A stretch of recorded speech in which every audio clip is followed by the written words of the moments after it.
এই যে মেয়েটা মারা গেছে 8 বছরের ধর্ষণ করার পরে, আমরা লজ্জিত। জন্মগ্রহণ করলাম বাংলাদেশে, একবারে লজ্জিত। এটা কোনো কাম করলো?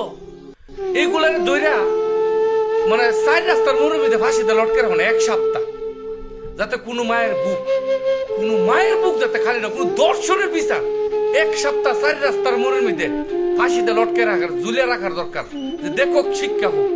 এটা কোনো কথা হইল? 8 বছরের মেয়েটা সেফ না বাংলাদেশের মধ্যে? বাংলাদেশে জন্মগ্রহণ করে আমরা লজ্জিত, জাতি হিসাবে কলঙ্কিত। এটা কোন কথা? এটা কোনো কথাই না। হ্যাঁ, ফাঁসি তো ফাঁসি দিয়ে 4 রাস্তার মোড়ের মধ্যে লটকে রাখলে অবশ্যই 1 সপ্তাহ জনগণে দেহ যে দর্শনের শাস্তি, আর কেউ যাতে দর্শন না করে। আরে আসুদার ঘরে আসুদা, আরে জাউরার ঘরে জাউরা, নিষিদ্ধ বললি আছে, কত জায়গায় আছে। টাকা থেকে খরচ না, তুই কামটা করলি, 8 বছরের মেয়েটা তোর চক্ষু বললো। আহা,